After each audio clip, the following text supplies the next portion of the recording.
Yo, today we're gonna be breaking down UFC 228, Chimaev versus Strickland. Starting with the prelims, then we'll move our way up to the back-to-back double title fight, and we'll be starting with Clayton Carpenter versus Jose Ochoa. Both are 8-2. Ochoa has a no contest. Both are pretty decent prospects in the UFC. Ochoa has had a bit tougher strength of schedule as of lately. His only two losses in the UFC are to Asu Almabayev and to um, Asu Almabayev and Loner Kavanaugh. So two top 10 flyweights. Clayton Carpenter. He got really easily subbed by Rafael Fiejo, Filaho, who just got destroyed by Cody Durden. So, and then Tagir, pretty close fight, but nothing crazy. And then Lucas Rocha is not a super great win. So I'm gonna pick the big Ochoa. I think he's a little more dangerous on the feet. I think he's just a bit more aggressive. I think I'll take up by decision. 29-28. Maybe Ochoa finds a finish, but I think Clayton Carpenter is pretty tough, and I don't think Ochoa has the grappling to submit him.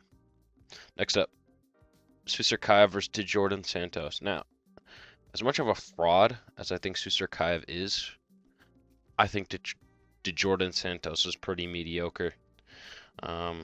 He lost to Ozzy Diaz, beat Danny Barlow, who at one point I thought was going to be a decent prospect, but he got beat back to back and got cut from the UFC, I believe now. So really not that good of a win as maybe thought to have been. And yeah, Chimaev, very weak schedule. Eric Nolan, welterweight, on 4 days' notice, almost chinned him. Chimaev does look to do too much. Eric McConaughey, really close fight until he caught him and finished him pretty brutally, I may say. So I'm going to pick Chimaev by TKO mid round 2, but I do think he's going to get through some adversity early in this fight. Maybe Jordan cracks him and he hits him with some sort of counter shot and puts him down. So I am going to pick him by TKO, but I do think Chimaev will have his day coming fairly soon. Next up, Sabatini, Willem Gomez. I'm gonna go with Pat Sabatini. I think his grappling's a lot better, and I think Willem Gomez really struggles when he can't get his hands going on the feet. And he's fighting a good grappler. He obviously lost to Hyder Emil. Does have a win over Johannes Brito, which is pretty decent, but so does Sabatini, and Sabatini is much more dominant. And I think Chepe Mariscal's a very good win. A very, very good win. And I picked Chepe in that fight. Pat Sabatini is only UFC loss, I believe, as of recently, is to Diego Lopez. And Diego Lopez is very good. So, I don't think it's that bad. So, I'm going to pick Mr. Sabatini to get this done. 30-27. Just grapples him throughout the fight. And is able to get a bunch of control time. I think he'll be in this fight. And William Gomez has no power threat on the feet, so I don't think he'll be able to put away Sabatini. He'll need to get too much going. That I just don't think he'll be able to get done. Next up, Roman Kopylov versus Marco Tulio. I'm going to pick the underdog here. I'm going to go with Roman Kopylov. And this is someone who picked Roman Kopylov to lose his last two fights. I picked Paulo Costa to beat him, because Paulo Costa is very good against southpaws. And Kopylov's pretty basic in the fact that he usually just throws a 1-2 and has really good lead kick. He doesn't throw a whole ton of hooks.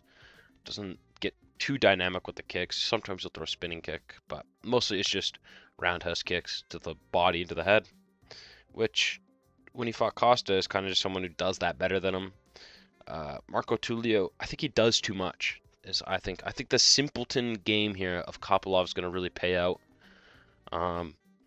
However, Kopylov, if he's on the back feet too much against like he was against Rodriguez and just didn't really do much, this could be another loss for him.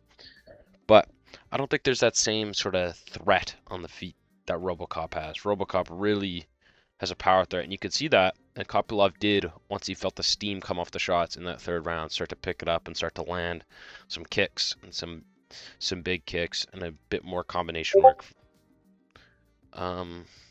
Got a notification. How unkind.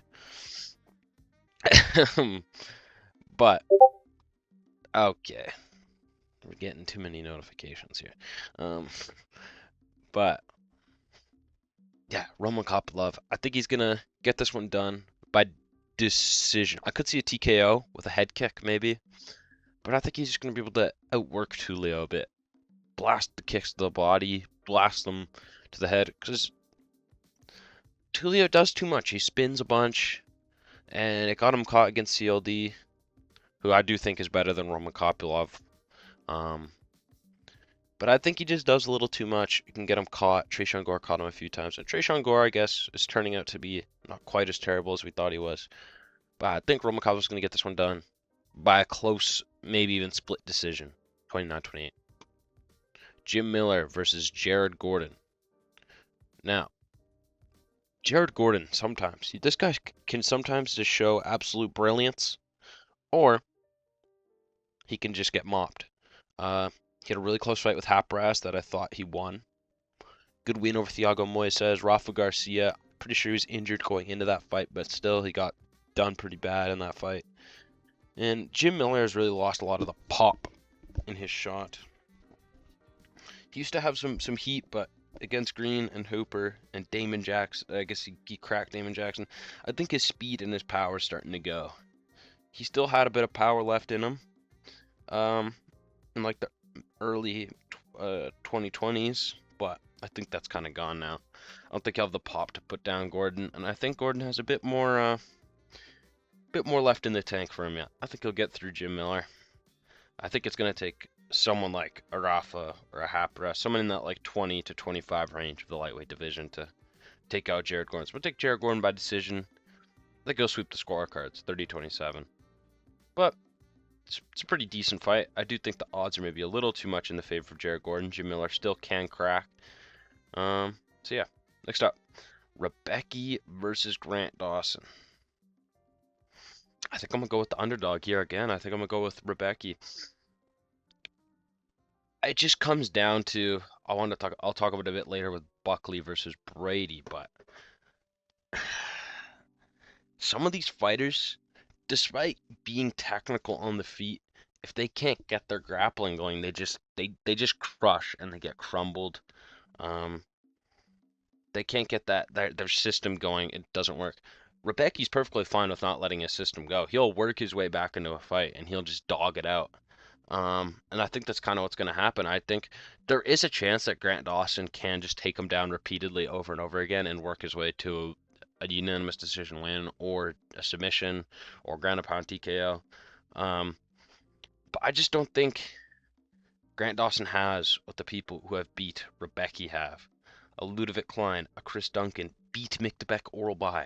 That's really impressive. Mictebek Oralbai has destroyed people with his grappling. Welterweights with his grappling, middleweights with his grappling. Obviously, the Diego Ferreira fight is a little bit worrying.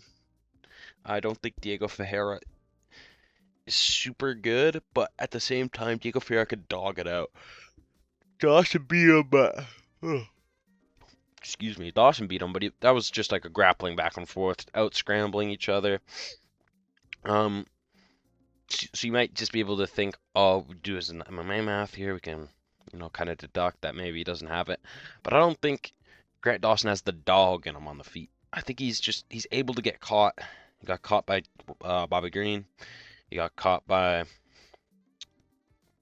Manuel Torres. Obviously, Manuel Torres, I think, would really bust open Rebecca. But yeah, I'm gonna pick the underdog here. I'm gonna pick Rebecca to get this one by TKO.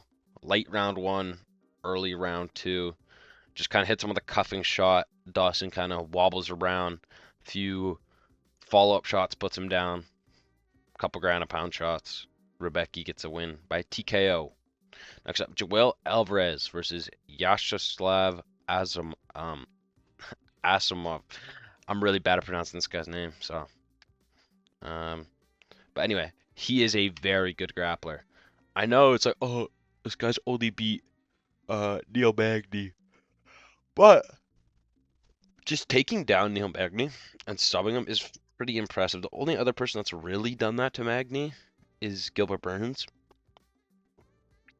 And I do think that Amosov, by the way, 29-1, very good record. He pretty much, I wouldn't say he got fluked, but he kind of just got clipped by Jason Jackson. UFC should have signed this guy way earlier.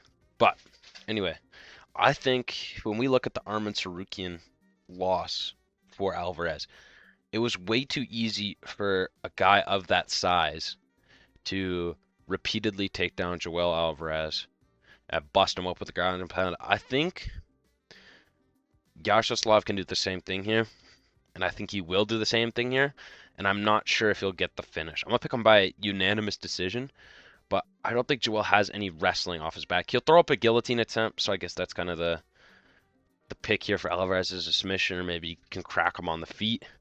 But I think Asimov is a top 3 grappler in this division. I think he is at that Sean Brady level of grappling, if not better.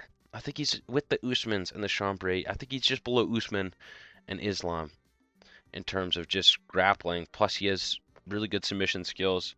His win over Neil Magny, I think, is very impressive. Just being able to take him down and sub him, not just like piece him up on the feet. But I think he's quite good. Joel Alvarez didn't seem to have the same pop at welterweight when he fought Vicente Luque. Obviously, he should have got the finish. That was an eye poke. That thumb to the eye that kind of landed off a punch. Perfectly legal shot. And I do think Alvarez is decent, and I think he can do okay at welterweight. I just think Yaroslav is actually very talented.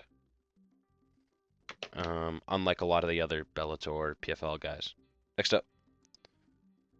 I don't bother talking about this. Oh, by the way, pick Yaroslav, unanimous decision. Oh, Yaroslav is ranked? I didn't even know that. Gautier versus Ozzy Diaz. What is this matchmaking, man? Why can't we give Gautier like a Torres Finney, a Jacob Malkoun, someone like a little... Ozzy Diaz is not good, okay? He's just not. I don't know what else to say. He's just not good.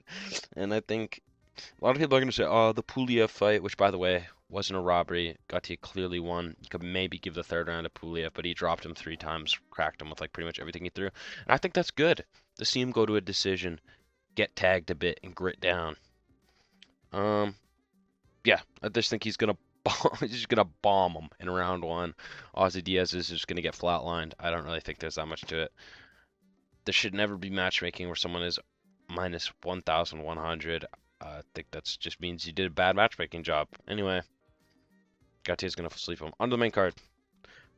This is fight of the night. This is going to be a scrap. Bobby Green, obviously coming off, I believe, back-to-back wins. If I'm... Yeah, over Lance Gibson Jr., which is aging pretty well. Just came off a TKO win over Chase Hooper. And he smoked Daniel Zellhuber, which I picked to happen. Because Daniel Zellhuber isn't good. Jeremy Stephens, obviously, he's like 1-9 in this last 10 UFC fights.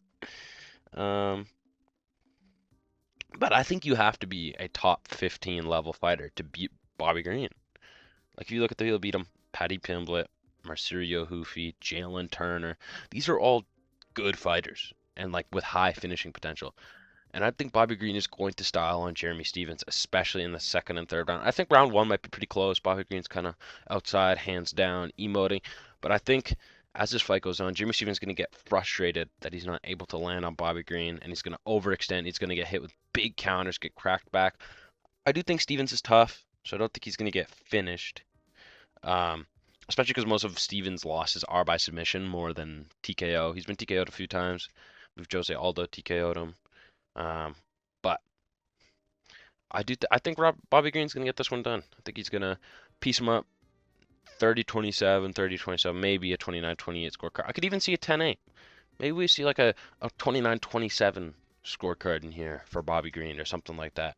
I could see having a really dominant third round. I think Jeremy Stevens' face is going to be really busted up. But I think Jeremy Stevens is tough. Um, and I think he can scrap. So I think this will be a good fight. Pick Bobby Green. I think he's a big favorite for a reason.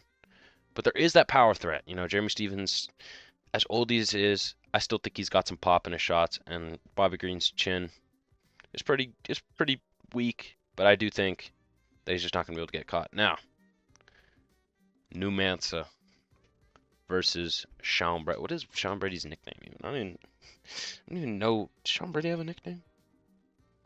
I don't know. Both are looking to bounce back after having win streaks and losing them. Now with Sean Brady versus Michael Morales, this isn't the same matchup. Obviously, Michael Morales is massive. He just wings punches from the elbows. He doesn't turn over his shots at all. If he did, you'd be way better than he is, but he just swings shots over the top. And he was in that weird stance, hard for him to get to the hips, super long, good at keeping him at range with that jab and swatting at him pretty much. And Sean Brady couldn't get anything off, and he pretty much crumbled to the ground. And I think, like the Rebecca fight, Buckley's going to KO him, and I think he's going to do it pretty badly. A lot of people are going to point to this Kamaru Usman fight. Oh, well, old Usman with no knees was able to take him down.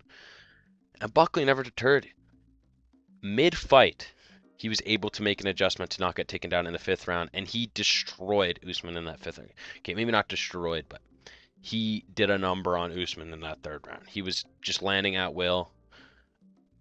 Now, I do think Sean Brady's a little more elusive on the feet. He's not as flat-footed. He's not as powerful, definitely not as dangerous. And that's the thing. Sean Brady doesn't have to worry about anything coming back at him. I think he'll be able to wing big hooks. I don't think he's going to kick. Maybe he'll do his side kick. He has a pretty good side kick, and that's kind of a hard kick to catch and, take down off of. So I think he'll be using his side kick, switching stances back and forth, ripping the body a bit. And I think with how stocky Buckley is, it's always going to be a different kind of hard to take him down. It's not like Michael Morales where he can stay at range, but it's going to be hard to get underneath. Buckley's strong, and I think learning takedown defense is easier than kind of tricking your brain. Because Sean Brady, we saw this both in Bilal and Michael Morales, when he couldn't get going, he just crumbled. He couldn't get anything off it. You could say it's like a matchup thing, but if he can't get takedowns and he can't get his system going, he will just crumble. I think there's a lot of grapplers like that. If they can't get their system going, if they get their system going, it's like a snowball. It's going to go downhill. But if they can't get it going, I just don't see it playing out well for Brady. So I'm going to trust that in the year off, Buckley's working with Usman. I think his takedown defense is going to be able to be improved much more than Sean Brady's. Not heart. I don't want to say heart because he's not quitting. That's the thing. He's not quitting, but he is breaking. There's a difference between that. He can't get his system going, and he doesn't physically know what to do when his system doesn't work. And that's a tricky thing. Because if he can get his system going on Buckley, I do think he'll be able to win this fight very clearly, 30-27, but I don't think he'll be able to get going. So I'm going to pick Buckley by TKO. Next up, Volkov versus Waldo Cortez Acosta. I think Volkov should be a much bigger favorite in this fight. I think he's going to absolutely school Waldo Cortez Acosta. Volkov is very good. That fight against Gon that he got robbed in, because he did. He clearly won 2-1. I think that is super impressive. I think Gon is the best, on a technical basis, I think he is the best striker at heavyweight. And I might even pick him to beat Alex Pereira. So I hold Gon very highly. I said going into this Tom Aspinall fight that Tom was going to struggle early against Gon, and I thought he would get around 2 or 3 TKO or submission. And I think Volkov did quite well. He wasn't scared on the feet, and I think it really lit a fire under him in his recent run that he's like, oh, I can beat these guys. You know what I mean? He's like, he can beat the Cyril Gons of this division. I think he didn't think he could before, because he obviously got schooled in the first Gon fight. He got beat pretty easily by Aspinall and Curtis Blades. But I think when we look at Sergey Pavlovich, the matchups, not the same, but sort of the same. When somebody has a similar sort of reach, not reach, but body type, or is able to keep Cortez Acosta at range, because Cortez Acosta wants to be the one jabbing at range, 1-2s. That's pretty much all he does. He wants to get these kind of slower heavyweights to get moving forward. That's what he did against Elijah and Gaziev and Lewis. He kind of jabs at range and forces them to come in, and then he'll step in with a right hand or like something like that, right? Volkov's not going to rush. Volkov's technical. He's good. He's going to kick at range. He's going to use his jab. He's going to just use his long weapons, big body kicks.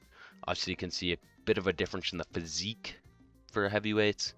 Obviously, that's because Volkov is massive. He's like 6'7". I think he might be even taller, to be honest. Now, Cortez Acosta does have really long arms for some reason, so there is that. But then again, I don't think Acosta beat Spivak. He got destroyed by Pavlovich, a technical striker who can keep him at range and counter him and is a bit more tight and less loose on the feet. And he can kind of keep things sharp. So I'm going to pick Volkov to get this one down by decision, 30-27. Maybe a late TKO with like a body kick or a teep or something. I could see that happening, but I'm going to say unanimous decision. I think Acosta's tough. He ate big shots from Pavlovich. I think he'll stay here. Now, this is my favorite fight of the night. Obviously, I love Joshua Van, one of my favorite fighters. I also really love Tatsuro Taira. These guys are both pretty cool. They're really good fighters, both of them. I've picked both of their UFC careers pretty accurately. I picked Roy Val to beat Taira. I picked Charles Johnson to beat Joshua Van, and I picked Joshua Van to beat Pantoja and Roy Val in like every other fight. So I've called both these guys' fights pretty much perfectly to their entire careers. And I think I'm going to pick Joshua Van. I've been back and forth on this. I do think round one is going to be very bad for Van. I think Taira's going to get on the back, not early, but within the first 2 minutes, and I think he's going to keep him there to the end of the round. So I could see this as good as Islam JDM type fight, which I picked incorrectly. I picked JDM, as I always do. But so I know that this could be a horribly wrong pick for me. But I think this may be a hot take. Taira on the feet is at just as much of a mismatch as Van is on the ground. Right? Taira does have a bit of pop, and he has a good straight right counter, but that's about it. He's pretty simple on the feet. His straight right counter. He has been working with some people from Inoue's camp, the boxer. So I do think that can be helpful for him. He is training in Arizona with people like, I believe, Sandhagen. He's been training with a bit. So I do think his striking is going to have improved, but his head movement is very bad, and I think he relies overly on his straight right hand. Because on the feet, I think he's going to try to keep this at range with a front kick, straight right hand counter. But I think Van's going to slip that straight right hand, come into the body, come over top with a right hand. And I think he's going to get a TKO in round 3. I could see a rear naked choke submission for Taira. This is a very 50-50 fight. I could easily be swayed towards Taira, and I almost was. Even when I clicked the record button, I didn't know who I was picking in this fight. I think I'm going to go with Van. He seems very motivated to this fight. I do really like Taira, though. I kind of do hope he wins because I would love to see a UFC Japan really, really bad. And I think having a champion from there would make it much more possible. But I do think, I think Joshua Van, I think he's really underrated. I think people, for some reason, are underrating him for something that's not his fault. You know what I mean? Like the Pantoja fight, technically he did cause the arm break.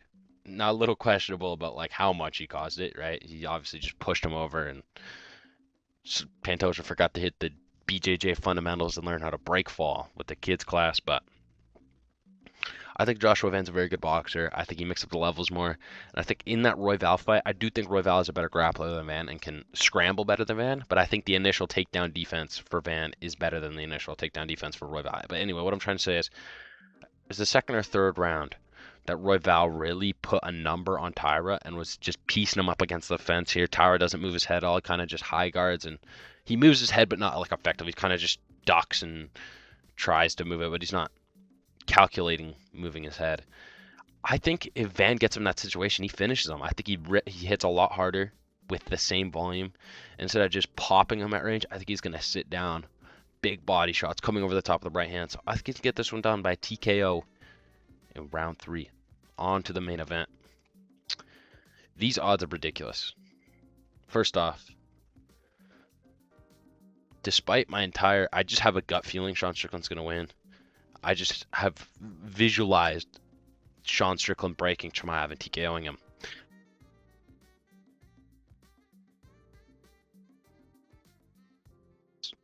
As I was saying before my headset died and rudely interrupted me, as much as I can just visualize Sean Strickland just walking down and breaking Khamzat Chimaev, I just think I think Chimaev's going to get this one done by a Darce choke. Second or third round. I do think Sean Strickland's going to do better getting back to his feet than Dricus du Plessis was able to, but I think that's going to open up a front choke. Think about this like the O'Malley versus Merab fights. The first fight, O'Malley's takedown defense was worse. He wasn't able to get to his feet at all. He did a bit better on the feet because he knew that. He kind of just sat there and waited, and then once he got to the feet, he would start working. But in the second fight, he would try to get back up the feet, and that opened up that choke from the front. I think something similar is going to happen. Anaconda, Darce choke, kind of rolls him up as he's trying to get up to the feet and catch him. I see this very Conor Khabib like. I actually could see it word for word going out like this. Khamzat shoots, initial takedown defense, good for Sean Strickland. He starts to get back up. Oh, change to the back, gets him down. Round 1, over. Chimaev wins. Round 2, I could see Chimaev knocking down Sean Strickland for a second or rocking with an overhand, kind of like Khabib did. Rocks him, takes him down, ground and pound, submission attempts. Then maybe round 3, Sean Strickland wins. I could see this going verbatim to the Conor fight. Conor Strickland gets around on the feet and he wins, and then boom, he loses by submission to Chimaev. So I could see this. I do think these odds are kind of egregious. I think Khamzat should be minus 300 max, if not minus like 270, minus 270 to 325. I think these odds are very egregious. Last time Sean was this big of an underdog, he absolutely annihilated Israel Adesanya.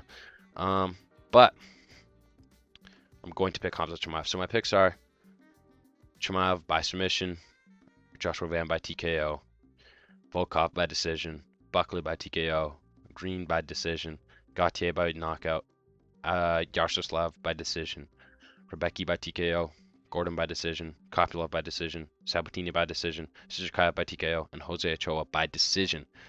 I'll maybe do a recap either the day of, maybe not, maybe I'll watch this with the boys, but definitely at least the day after with some matchmaking involved. But anyway, that was me.